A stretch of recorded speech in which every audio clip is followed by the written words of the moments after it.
Welcome to Vidhu channel. మీరు ఈ వీడియోని చక్కగా మొదటి నుంచి చివరి వరకు చూడండి.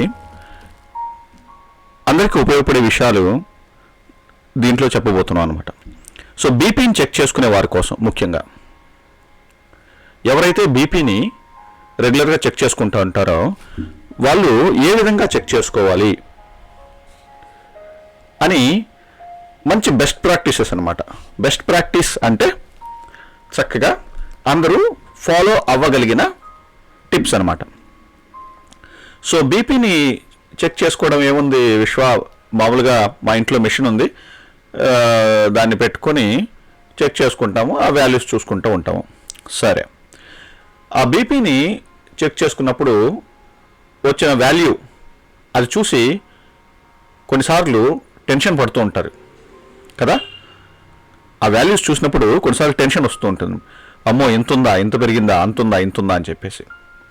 కానీ సరైన పద్ధతిలో ఎట్లా చెక్ చేసుకోవాలి, బీపీని చెక్ చేసుకోవాలి అనే దానికంటే బీపీని ఎట్లా మెజర్ చేయాలి, సరైన రీతిలో ఎట్లా మెజర్ చేయాలి అనే దానికి మంచి టిప్స్ అన్నమాట.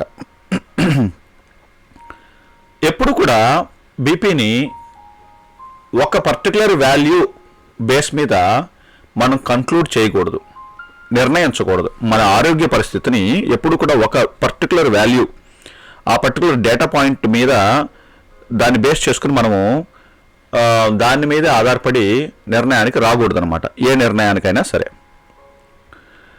మరి ఎట్లా తీసుకోవాలి అని ఆలోచిస్తే కనీసం ఒక 2-3 రోజులు, కనీసం వారం రోజులు అనుకోండి, అట్లీస్ట్ వన్ వీక్ బీపీని రెగ్యులర్గా ఓ పర్టికులర్ టైంలో చెక్ చేసుకుంటూ ఉండాలన్నమాట. చెక్ చేసుకున్నప్పుడు నోట్ చేసుకొని ఆ 1 వీక్ అయిన తర్వాత ఆ వాల్యూస్ మీరు ఏదైతే నోట్ చేసుకున్నారో ఆ 7 రోజుల వాల్యూస్, 7 డేస్ వాల్యూస్ మీరు యావరేజ్ తీసుకోవాలన్నమాట. సరాసరి యావరేజ్ వాల్యూ తీసుకోవాలన్నమాట. అప్పుడు మీకు కరెక్ట్గా అవగాహన వస్తుంది, మీ బ్లడ్ ప్రెషర్ ఎంత వేరీ అవుతుంది, ఎంత ఫ్లక్చుయేట్ ఉంది, ఎంత ఉంది సరాసరి అని. ఎందుకు సింగిల్ పాయింట్ డేటా పాయింట్ మీద మనం ఆధారపడకూడదు అని చూస్తే, ఎందుకు జస్ట్ ఒకసారి చూసుకోవడం దాని మూలంగా టెన్షన్ పడ్డము, దాని మూలంగా అనవసర అపోహలని ఎందుకు అలా చేయకూడదంటే, చూడండి, బ్లడ్ ప్రెషర్ అనేది మానసిక పరిస్థితి బట్టి, మన చుట్టూ ఉన్న మనుషులను బట్టి, మనం తినే ఆహారం బట్టి, మనం ఉంటున్న ప్రదేశం బట్టి, మనం చదువుతున్న కంటెంట్ని బట్టి, మనం చూస్తున్న దృశ్యాలు కంటెంట్ని బట్టి, మనం వింటున్న మాటలను బట్టి చాలా రకాల ఫ్యాక్టర్స్ అన్నమాట ప్రభావితం చేస్తూ ఉంటాయి మనిషి యొక్క బ్లడ్ ప్రెషర్ని. అంటే మనిషి యొక్క ఓవరాల్ శరీరంలో ఉన్న ప్రతి అవయవం కూడా చాలా రకాలుగా చాలా ఫ్యాక్టర్స్ మీద ఆధారపడి పనిచేస్తూ ఉంటాయి అన్నమాట. సో ముఖ్యంగా బ్రెయిన్కి సంబంధించి దాని మీద ఎంతో ప్రభావం ఉంటుందన్నమాట ఇప్పుడు నేను చెప్పిన విషయాలన్నీ కూడా. సో కరెక్ట్గా మనం ఏ విధంగా మెజర్ చేయాలంటే ఇందాక నేను చెప్పినట్లు అట్లా మెజర్ చేసుకుంటే సరిపోతుంది. ఇప్పుడు మీకు ఇంకో ప్రశ్న రావచ్చు, అది మళ్ళీ నోట్ చేసుకోవడం, దాన్ని క్యాలిక్యులేట్ చేయడం, యావరేజ్ వాల్యూ ఎట్లా. ఇప్పుడు ఈరోజు ఫర్ ఎగ్జాంపుల్ ఇప్పుడు చెక్ చేసుకున్నారనుకోండి, మీకు ఒక 135/90 అలా వచ్చిందనుకోండి, రేపు చెక్ చేసుకుంటారు ఒక 140/70, ఎల్లుండి ఒక 120 అట్లా. సో దాన్ని యావరేజ్ చేసుకోవడం అంతా మళ్ళీ అదొక పెద్ద పని కదా. సో ఏమన్నా సింపుల్ మార్గం ఉందా అని ఆలోచిస్తే సింపుల్ మార్గం ఉంది. ఇది మీరు స్క్రీన్ చూడండి. ఇప్పుడు మీరు నా ఛానల్లో మ్యాక్సిమం పాడ్కాస్ట్ ఆడియోకి సంబంధించినవి ఉంటాయి కాబట్టి చక్కగా అందరూ కళ్ళు మూసుకుని వింటూ ఉంటారు అనమాట. బట్ దీంట్లో మాత్రం మీరు స్క్రీన్ చూడాల్సి వస్తుంది. సో చూడండి, ఇప్పుడు చాలా క్యాలిక్యులేటర్, మీరు బీపీ క్యాలిక్యులేటర్ అని ఆన్లైన్లో టైప్ చేయండి, సెర్చ్ ఇంజిన్లో టైప్ చేస్తే మీకు ఆన్లైన్ క్యాలిక్యులేటర్స్ ఫ్రీగా ఉన్నాయన్నమాట. సో మీరు ఇదే ఫాలో అవ్వాల్సిన అవసరం లేదు, ఈ వెబ్సైటే మీకు నచ్చిన వెబ్సైట్ ఏదైనా సరే బీపీ క్యాలిక్యులేటర్ సింపుల్గా ఎక్సెల్ ఫైల్లో కూడా చేసుకోవచ్చు మీరు. సో చూడండి, వాల్యూస్ జస్ట్ ఇందాక ఎంటర్ చేశాను నేను జస్ట్ డిలీట్ చేసి, ఇప్పుడు ఫస్ట్ రోజు ఒక 130 ఉంది సిస్టాలిక్ పై వాల్యూ, కింద వాల్యూ వచ్చేసి ఒక 100 ఉందనుకోండి. సారీ 230 పడింది కదా, 130. నెక్స్ట్ వచ్చి 140, కింద ఒక 90 అనుకోండి. ఇంకా ఒక థర్డ్ డే అనమాట, మూడో రోజు ఎంత, ఒక 136, 120 ఇట్లా. ప్రస్తుతానికి 3 రోజులు చాలండి. ఇప్పుడు క్యాలిక్యులేట్ అని బటన్ మీద ఇక్కడ నొక్కితే మీరు చూడండి యావరేజ్ వాల్యూ 135/103. ఇది మీ యొక్క సరాసరి బ్లడ్ ప్రెషర్ వాల్యూ అనమాట. ఇలా తెలుస్తుంది మీకు. సో ఇప్పుడు నెక్స్ట్ టెన్షన్ అంటే 135 అమ్మో చాలా ఎక్కువ, అది ఇది అని అనుకుంటూ ఉంటారు జనాలు. సో దానికోసం అని చెప్పేసి మీరు కొంచెం అవగాహన తెచ్చుకోవాలన్నమాట. ఈ పర్టికులర్ వెబ్సైట్లో మంచి ఇన్ఫర్మేషన్ ఉంది, చాలా చోట్ల ఉందన్నమాట. ఈ ఇమేజ్, ఈ ఫోటో చాలా చోట్ల దొరుకుతుంది మీకు. మీరు నేను దీన్ని రికమెండ్ చేస్తున్నాను, స్పాన్సర్లు అది ఇది అలా అనవసర ఆలోచనలు ఏం పెట్టుకోకుండా చక్కగా మీరు ఇక్కడున్న ఇమేజ్ని చూసి మీరు అర్థం చేసుకోండి. ఎలా అంటే చూడండి, ఇది సిస్టాలిక్ వై యాక్సిస్ వచ్చి సిస్టాలిక్ పై వాల్యూ, డయాస్టలిక్ వచ్చేసి కింద వాల్యూ అనమాట. 90, ఇది చూడండి 90/60 ఉంటే, 90/60 కంటే తక్కువ ఉంటే లో అని, 120/80 నార్మల్, తెలుసు కదా ఇది నార్మల్. ఈ రేంజ్ అంతా నార్మల్ అనమాట. చూడండి అప్ టు 140/90, అప్ టు 140/90 అనమాట. ప్రీ హైపర్ టెన్షన్, అది హైపర్ టెన్షన్ కాదు, హై బీపీ కాదు, ప్రీ హైపర్ టెన్షన్. మీకు అప్ టు 160/100 ఉంటే స్టేజ్ 1 హైపర్ టెన్షన్. అది కూడా మీరు అమ్మో హై బీపీ అని అనుకోదు, అది స్టేజ్ 1 హై బీపీ అనమాట. ఇక్కడ 190+ ఉంటే స్టేజ్ 2 అనమాట. అది చాలా రేర్, బట్ నాకు తెలిసి మ్యాక్సిమం చాలామందికి 150, 160, 130 ఈ రేంజ్లో ఉండొచ్చు. కానీ ఇక్కడ చూడండి 140 ఉన్న వాళ్ళు కూడా భయపడిపోతూ ఉంటారు, అప్ టు 140 ఉన్న వాళ్ళు కూడా. సో అది ప్రీ హైపర్ టెన్షన్, ఐబీపీకి ముందు ప్రీ హైపర్ టెన్షన్, ప్రీ అంటే ముందు. సో ఇది నార్మల్ అనమాట. మీకు ఇంకా దీని గురించి చాలామంది చాలా మంచి వీడియోస్ చేసి పెట్టున్నారు అనమాట.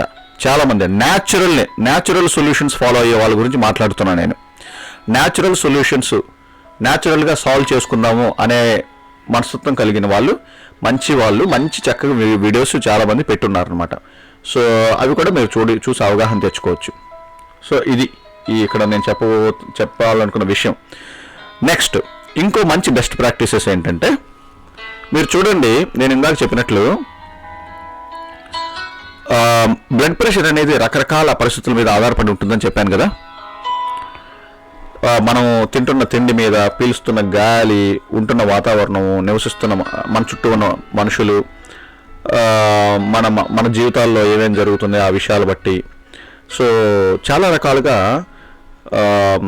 ఇన్ఫ్లుయెన్స్ అవుతూ ఉంటుంది అనమాట మన blood pressure.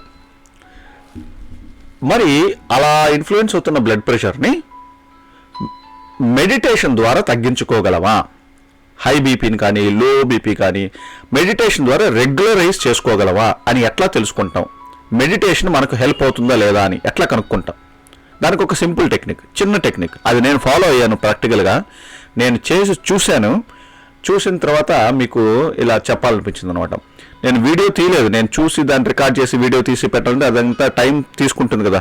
Know how much time and effort it takes. అంత టైం లేదు కాబట్టి నేను జస్ట్ మామూలుగా మీకు డైరెక్ట్గా చెప్తున్నాను. సో నమ్మే వాళ్ళు ఎటు నమ్ముతారు, నమ్మని వాళ్ళు నమ్మరు. సో నమ్మే వాళ్ళ కోసం ఇది చేయడం జరిగింది. మీరేం చేస్తారంటే, ధ్యానము మీకు పనికొస్తుందా అంటే ఈ బీపీ విషయంలో పనికొస్తుందా, మీకు పనికిరాదా అని అనడానికి మనసు రావడం లేదు. కానీ మీకు ధ్యానం అనేది ఉపయోగపడుతుందా లేదా అని తెలుసుకోవాలంటే, బ్లడ్ ప్రెషర్ మిషన్ ఉంది కదా, బీపీ మిషన్ ఉంది కదా, మీరు మామూలుగా చెక్ చేసుకోండి, ఆ వాల్యూ నోట్ చేసుకోండి. నోట్ చేసుకున్న తర్వాత ఆ బ్లడ్ ప్రెషర్ మిషన్ని తీసేయండి, పక్కన పెట్టేయండి, ఆఫ్ చేసి పక్కన పెట్టేసి చక్కగా ఇన్హలేషన్, గాలి పీల్చండి బాగా స్లోగా, ఫాస్ట్గా పీల్చకూడదు, స్లోగా పీల్చండి చక్కగా, మరీ స్లోగా వద్దు, మామూలుగా చక్కగా పీల్చండి. గాలి అలా పీల్చి లోపలికి, తర్వాత మెల్లగా అలా బయటికి వదలండి. మరీ ఫాస్ట్గా వదలొద్దు, మరీ స్లోగా వదలొద్దు, మధ్యస్థంగా అలా గాలి పీల్చి అలా వదలండి. ఒక 2 minutes, కనీసం 2 minutes అలా చేయండి చక్కగా. అలా చేసిన తర్వాత వెంటనే మీరు బీపీని చెక్ చేసుకోండి. ఎంత తేడా ఉందో గమనించండి. మీరు ముందు నోట్ చేసుకున్నారు కదా, మీరు ఈ శ్వాస తీసుకోవడం వదలడం ముందు నోట్ చేసుకున్నారు కదా, ఆ వాల్యూకిను ఇప్పటికి వచ్చిన వాల్యూకిని ఎంత తేడా ఉందో గమనించండి. ఒక 5-6 పాయింట్స్ డిఫరెన్స్ ఉంటే మాత్రం మీకు చక్కగా మెడిటేషన్ ద్వారానే మీకు బీపీ రెగ్యులరైజ్ అవుతుంది. సో అయ్యే ఛాన్సులు ఉన్నాయి, అంటే మీకు హెల్ప్ రెగ్యులరైజ్ అవుతుంది అనమాట. మరి రాకుండా ఏం చేయాలనేది ఇంకా అది మీ ఇష్టం. అది ఓన్లీ డాక్టర్స్, ఎక్స్పర్ట్స్ వాళ్ళు మాత్రమే చెప్పాలి, వాళ్ళు మాత్రం చెప్పగలరు. అవి మీరు ఫాలో అయిపోండి. చక్కగా న్యాచురల్ సొల్యూషన్స్ బోల్డ్ ఉన్నాయి. న్యాచురల్ సొల్యూషన్స్ ఇష్టపడే వాళ్ళు, చక్కగా సహజంగా సమస్యలు తగ్గించుకోవాలనుకునే వాళ్ళు అవి ఫాలో అవ్వచ్చు. సో మీరు ఈ విధానంలో మీకు జస్ట్ 1-2 పాయింట్స్ డిఫరెన్స్ ఉంటే మాత్రం పర్వాలేదు, కానీ ట్రై చేయండి. ఒక 3-4 డేస్ అలాగా చెక్ చేసుకున్నాక మీకు చూడండి ఎలా ఉందో. కనీసం ఒక 10 పాయింట్స్ డిఫరెన్స్ ఉంటే మాత్రం చక్కగా మీకు మెడిటేషన్ హెల్ప్ అవుతుంది.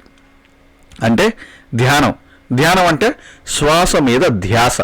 మీరు శ్వాస మీద జస్ట్ కాన్సన్ట్రేషన్ పెట్టి దాన్ని గమనిస్తూ ఉండడమే, దానికి రెస్పెక్ట్ ఇవ్వడం, శ్వాసకి రెస్పెక్ట్ ఇవ్వడం అనమాట. అంటే దానికోసం మనం ఒక టైం స్పెండ్ చేస్తే అది కృతజ్ఞతా భావంతో మనకు ఎంత మేలు చేయాలో అంత మేలు చేస్తుంది అనమాట. చాలా మటుకు మనం శ్వాసని పట్టించుకోం కదా, పట్టించుకోకుండా ఉంటాము. ఆ గాలి పాటికి అదే పీల్చుకోవడం, వదలడము, ఇవన్నీ వాటి పాటికి అవే జరుగుతున్నాయి. కనీసం మనం పట్టించుకుందాం, వాటికి రెస్పెక్ట్ ఇచ్చినట్టు అనమాట. శ్వాసన మీద అటెన్షన్ పెడితే చక్కగా అవి ఎంతో హ్యాపీనెస్ పొందుతాయి అనమాట. మన శరీరంలో ఆర్గాన్స్ అన్నీ హ్యాపీగా ఫీల్ అవుతాయి. ట్రై చేసి చూడండి, న్యాచురల్ కదా. సో సింపుల్గా ఉంటాయి, చెక్ చేసుకుని ట్రై చేసి చూడండి. ఓకే. సో తెలుగు తెలియని వారి కోసం, తెలుగు అర్థం కాని వాళ్ళ కోసం ఇప్పుడు క్విక్గా చెప్తాను. మీరు తెలుగు తెలిసిన వాళ్ళైతే మీరు ఇంతటితో ఈ వీడియోని ఆపేయచ్చు అనమాట. So for those who does not understand Telugu language, there are a couple of best practices that you can follow. First thing is how to measure BP. I'm not saying how to check your BP, how to measure. Checking your BP you can just check randomly, but based on single data point, never ever come to the conclusion. Do not take any judgments, any decisions based on single point estimation, because your blood pressure is purely based on multiple factors. What you eat and the way that you speak, and what you watch, what goes into your mind, and the people that you are surrounded with, right, and the place, time, everything, right. It purely the sleeping pattern, everything. So blood pressure is highly influenced by these many factors. So then how can you rely on single point estimation? It's not correct, right?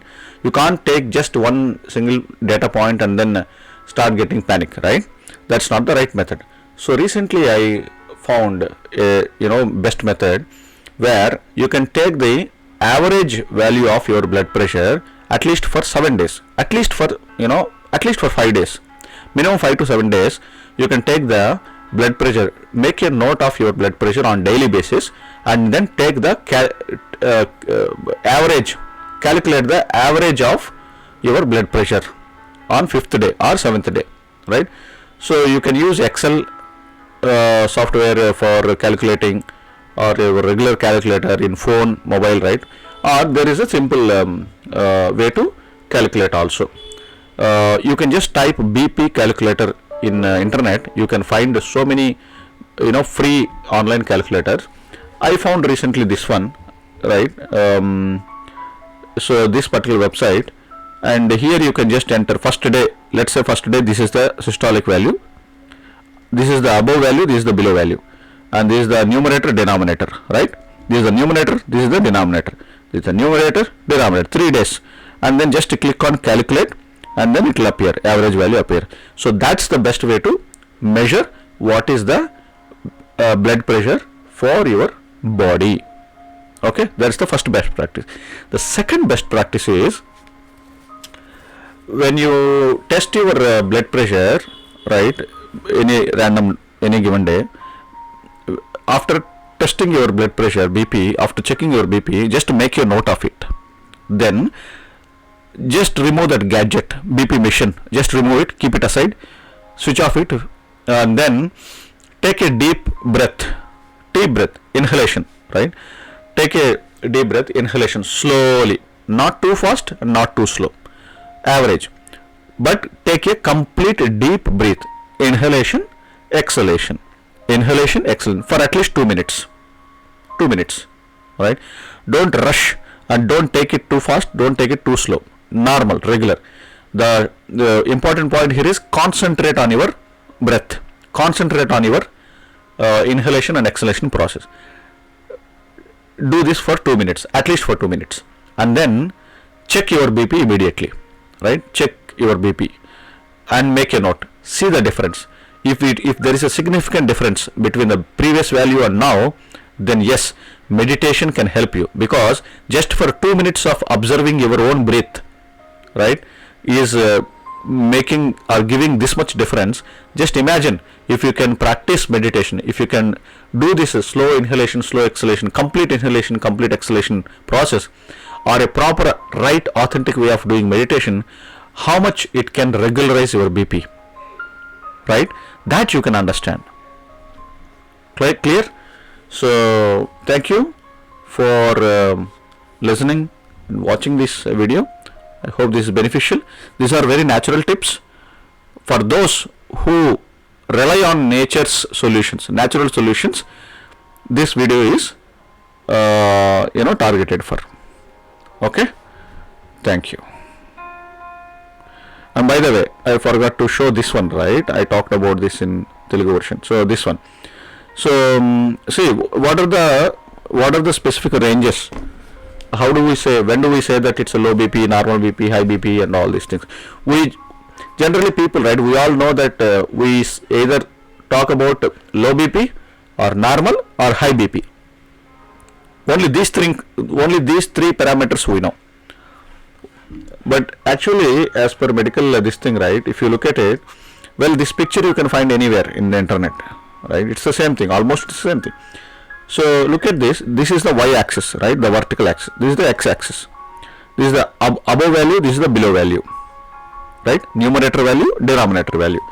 Now, up to 90 numerator, up to 60 denominator, it's a low BP. It's a low BP. If it is up to 120 and below value, right, 80, then it's a normal. Up to 140 and below value 90, pre-hypertension. So don't think that 140 and 90 is oh my god, it's a high BP, and don't get panic. It's a pre-hypertension. It's not hypertension. It is a pre, right, before hypertension scenario. Then up to 160, 100, that is actually called high BP. But it is not the high BP completely. It is a stage 1. It is only the stage 1. Up to 160 to 100, below value is 100. Up to 190 plus is a stage 2. It's very rare, but yeah, it's a stage 2, right? So like this, these are the values we defined, right? And if you follow natural remedies, natural solutions, you can find tons of examples like this, hundreds of best practices like this. See, blood pressure primarily you can control using the controlling your emotions, your mind, state of your mind, right, predominantly.